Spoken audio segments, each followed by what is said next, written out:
Good morning. My name is P. Harshit, and today I am going to tell a seminar about flip-flops and their types.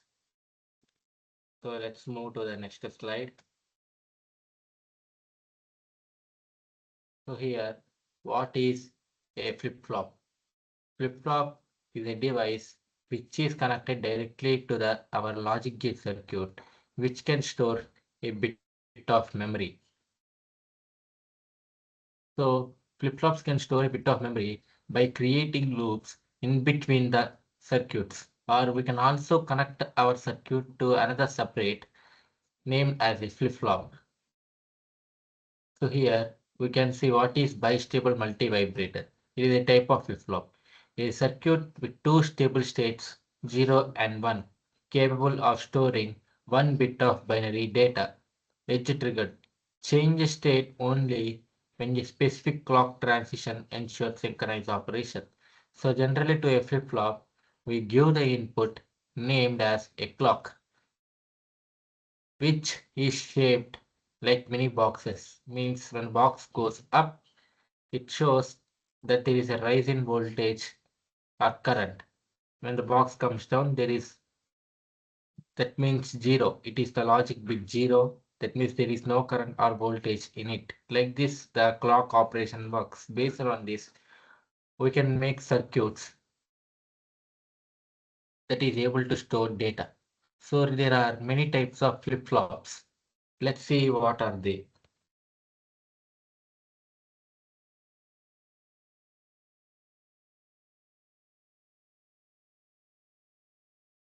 Okay, before studying the types of data, we're going to see what is the role of flip-flops in digital design.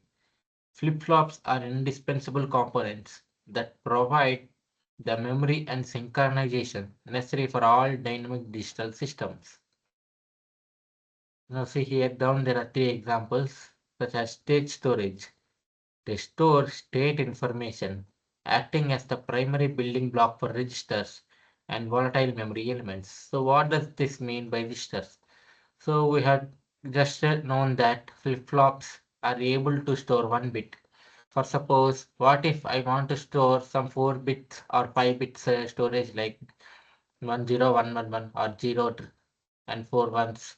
So we are going to use a design called registers, which includes many flip-flops with a specific connections and a clock clear connected to it. Like this, registers also can be used for data storage and state storage. System synchronization, this is our second one.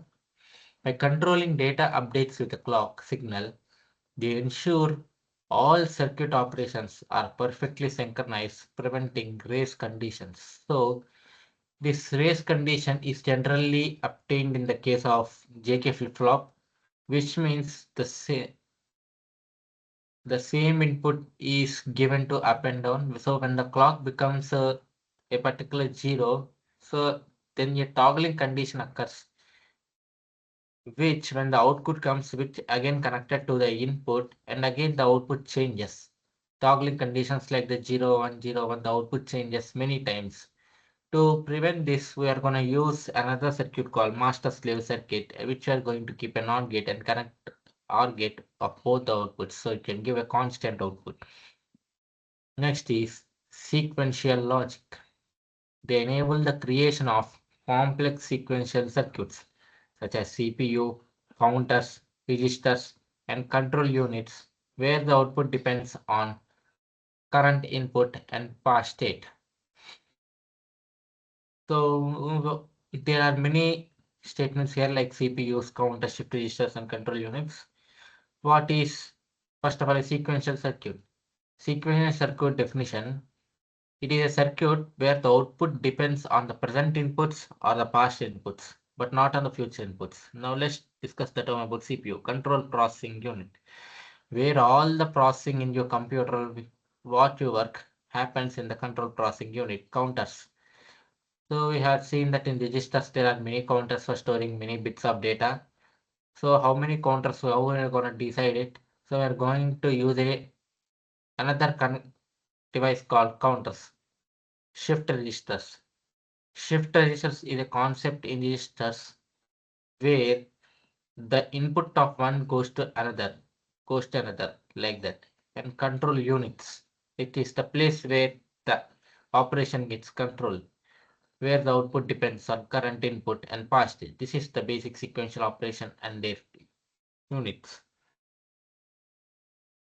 Next, four foundational types of flip-flops. As I already said, we're going to discuss next about flip-flops. This is that one. SR flip-flop, the most basic type relying on set and reset inputs. So what are the set and reset inputs? Set and reset inputs are generally given in the second and stage, where if we give set and reset 1 1, the circuit will act normally, but if we give 0 0, the circuit, whatever the input, the circuit behave, output will be zeros and ones. That's our flip-flop. So we can, this is very useful option, GK flip-flops, an enhanced version that resolves ambiguous state issues of the SR flip-flop. So generally there are some state issues in the SR flip-flop, such as changes in state or many problems. To overcome those, we're going to connect a clock to the SR flip-flop and connect the final stage to the initial stage in making a JK flip-flop. But there are problems in also JK flip-flop, such that the toggling conditions and many more. D flip-flop. D flip-flop is same as JK flip-flop. The only similarity is we're gonna give same input D, but the input will go through a NOT gate in the second input. This is a D flip-flop. T flip-flop is also a kind of JK flip-flop in which both the J and K inputs will get the same input what we give now. Like this, these are the four basic flip-flops we're gonna use in the digital design. So how these flip-flops are designed and what's so special, we're gonna discuss. The next, move to the next slide. Sets are set, reset, the basic memory cell. So we're gonna discuss first this one. Key features: input set and reset. S means set, R means reset. We are going to give these inputs for both and expecting S is equal to 1, R is equal to 0, forces output to Q is equal to 1. That means one input is given as 1 and the another input R is given as 0, which gives the output as 1.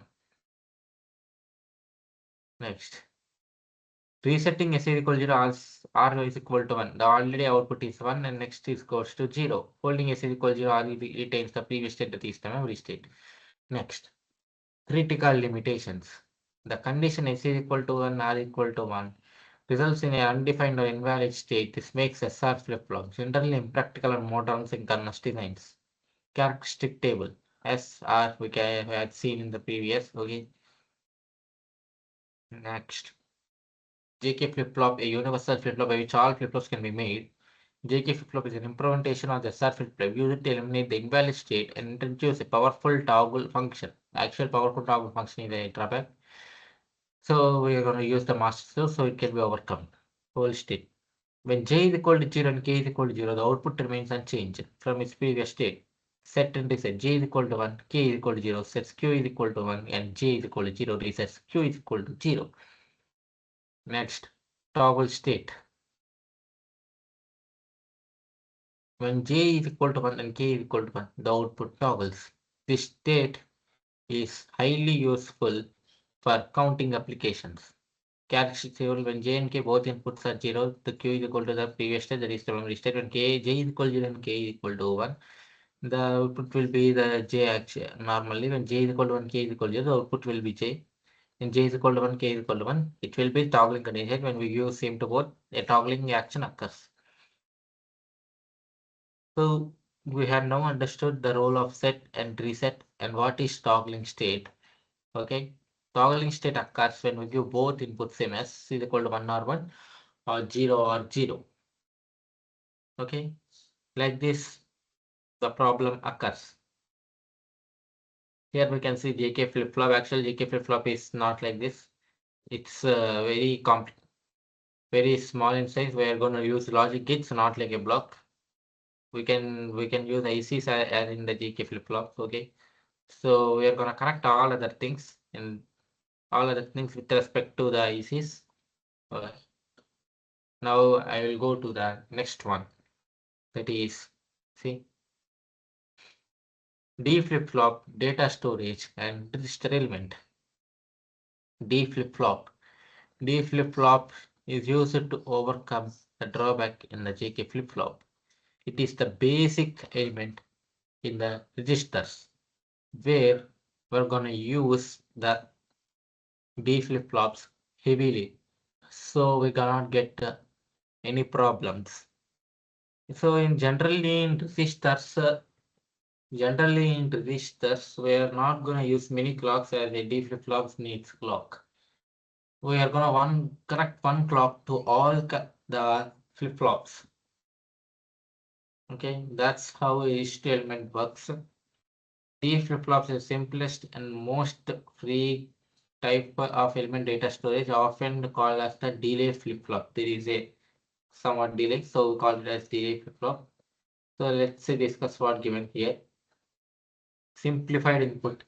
It has only one input, D data, which effectively eliminates the invalid input states and found in the SR and JK flip-flops. I said SR and JK, SR has some invalid inputs and JK has a toggling condition problem. So to overcome this all, we use the D flip-flop action. Next, direct data transfer. The value of D input simply transferred to the queue from the output triggering clock edge. I already said that when we had discussed in the JK flip-flop, when the input and output is 0, the input will be simply the memory state. So when the clock is triggering a clock state, triggering means when the clock is going to 0 to 1 positive voltage source and the inputs are given, the output will be simply the memory stage.